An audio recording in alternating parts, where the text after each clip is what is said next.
അല്പസമയം മുൻപ് അഹമ്മദാബാദിലെ ഈ അപകടമുണ്ടായ സ്ഥലത്ത് അവിടെ എയർ ഇന്ത്യ സിഇഒ അടക്കം എത്തിയിരുന്നു. അദ്ദേഹം എന്തെങ്കിലും പ്രതികരണം നടത്തിയോ തുടങ്ങിയ കാര്യങ്ങൾ കൂടി അറിയേണ്ടതുണ്ട്. PR അരവിന്ദിലേക്കാണ്. അരവിന്ദ്, എയർ ഇന്ത്യ സിഇഒ അടക്കമുള്ള ആളുകൾ സംഭവ സ്ഥലത്ത് എത്തിയിരുന്നു. ഇതുമായി ബന്ധപ്പെട്ട് DGCA ചില കാര്യങ്ങൾ ഔദ്യോഗികമായി പ്രതികരിച്ചിരുന്നു. പക്ഷേ ഇടിച്ചതായിരിക്കുമോ കാരണം എന്നൊക്കെ പറഞ്ഞിരുന്നു. എന്തായാലും അദ്ദേഹത്തിന്റെ ഭാഗത്ത് നിന്ന് ഔദ്യോഗികമായി എന്തെങ്കിലും ഒരു തരത്തിലുള്ള വിവരങ്ങൾ പങ്കുവച്ചോ മാധ്യമപ്രവർത്തകരോട്?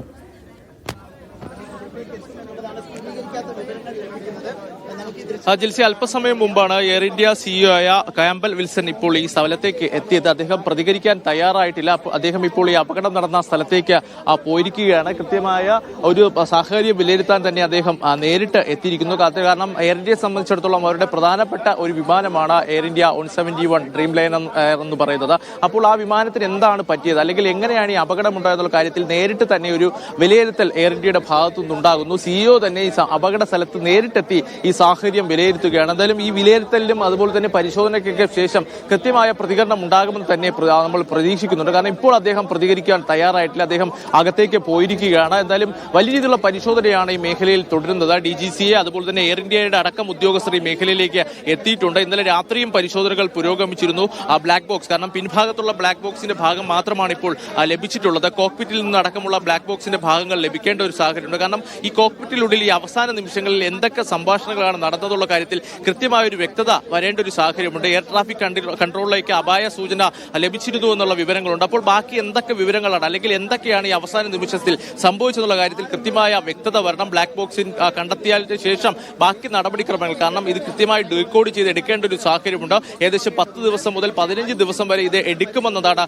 നമുക്ക് മനസ്സിലാകുന്നത്. അതിനുശേഷം മാത്രമായിരിക്കും എങ്ങനെയാണ് ഈ അപകടമുണ്ടായത്, എന്തെങ്കിലും തരത്തിലുള്ള സാങ്കേതിക വീഴ്ച ഉണ്ടായിട്ടുണ്ടോ, അല്ലെങ്കിൽ മറ്റെന്തെങ്കിലും തരത്തിലുള്ള വീഴ്ചയാണോ, ആ പൈലറ്റിന്റെ ഭാഗത്തു നിന്ന് എന്തെങ്കിലും വീഴ്ചയാണോ, പക്ഷി വിമാനത്തിൽ ഇടിച്ചതാണോ എന്നുള്ള കാര്യത്തിലെല്ലാം കൃത്യമായ ഒരു വ്യക്തത ഈ ബ്ലാക്ക് ബോക്സ് പരിശോധനയ്ക്ക് ശേഷം മാത്രമായിരിക്കും നൽകുവാൻ സാധിക്കുക. ഇന്നലെ വലിയ രീതിയിലുള്ള അഭ്യൂഹങ്ങൾ, ഓരോ വാർത്തകൾ പ്രചരിക്കുന്നുണ്ട്. പക്ഷി ഇടിച്ചതാണ്, അതുപോലെ തന്നെ സാങ്കേതിക തകരാറാണെന്നുള്ള വാർത്തകളെല്ലാം പ്രചരിക്കുന്നുണ്ട്. പക്ഷേ ഇതിൽ കൃത്യമായ ഒരു വ്യക്തത ഈ ബ്ലാക്ക് ബോക്സ് പരിശോധിച്ചാൽ മാത്രമായിരിക്കും നമുക്ക് ലഭിക്കുക. എന്തായാലും എയർ ഇന്ത്യ സിഇഒ തന്നെ ഇപ്പോൾ സംഭവ സ്ഥലത്ത് നേരിട്ടെത്തി ഈ സാഹചര്യവും അതുപോലെ തന്നെ ഈ പരിശോധനകൾ അടക്കം നോക്കിക്കാണുകയാണ്. അദ്ദേഹം ആശുപത്രിയിൽ കൂടി എത്തുമെന്നാണ് നമ്മൾ പ്രതീക്ഷിക്കുന്നത്. കാരണം 242 പേരിൽ 241 പേർക്കും ജീവൻ നഷ്ടമായിട്ടുണ്ട്. വിവിധ രാജ്യത്തെ പൗരന്മാർക്ക് ജീവൻ നഷ്ടമായിട്ടുണ്ട്, ഇന്ത്യക്കാർക്ക് ജീവൻ നഷ്ടമായിട്ടുണ്ട്. അപ്പോൾ അവരെ സംബന്ധിച്ചിടത്തോളം അവരുടെ ഒരു പ്രധാനപ്പെട്ട വിമാനം അപകടത്തിൽപ്പെട്ടുന്നു. ആ വിമാനത്തിന്റെ ഒരു സുരക്ഷ, അതുപോലെ തന്നെ അവരുടെ തന്നെ വിശ്വാസ്യതയെ തന്നെ ചോദ്യം ചെയ്യുകയാണ് ഇന്നലത്തെ അപകടത്തിലുള്ളത്. അത് കൃത്യമായി ജനങ്ങളെ ബോധ്യപ്പെടുത്തണം. കാരണം ഇത് തങ്ങളുടെ ഭാഗത്തു നിന്നുണ്ടായതല്ല എന്നുള്ള ബോധ്യപ്പെടുത്താൻ വേണ്ടിയുള്ള ഒരു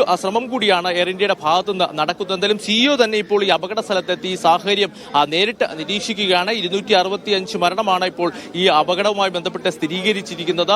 241 പേർ വിമാനത്തിൽ ഉണ്ടായിരുന്നവർ, 229 യാത്രക്കാരും 12 വിമാന ജീവനക്കാരുമായിരുന്നു. അതുപോലെ തന്നെ ആ പ്രദേശവാസികളും ഈ ഹോസ്റ്റലിൽ ഉണ്ടായിരുന്ന വിദ്യാർത്ഥികളും അടക്കം 24 പേർക്ക് കൂടി ആ ജീവൻ നഷ്ടമായിരിക്കുന്നു. മരണസംഖ്യ ഇനിയും ഉയർന്നേക്കാമെന്നുള്ള റിപ്പോർട്ടുകൾ തന്നെയാണ് അഹമ്മദാബാദിൽ നിന്ന് പുറത്തു വരുന്നത്. നിലവിൽ നിരവധി മൃതദേഹങ്ങൾ സമീപത്തെ സിവിൽ ലൈൻസ് ഹോസ്പിറ്റലിലാണ് ഉള്ളത്. ഇതുമായി ബന്ധപ്പെട്ട DNA പരിശോധനകളും അല്പസമയത്തിനകം തന്നെ ആരംഭിക്കുമെന്ന് മനസ്സിലാക്കിയിട്ടുണ്ട്.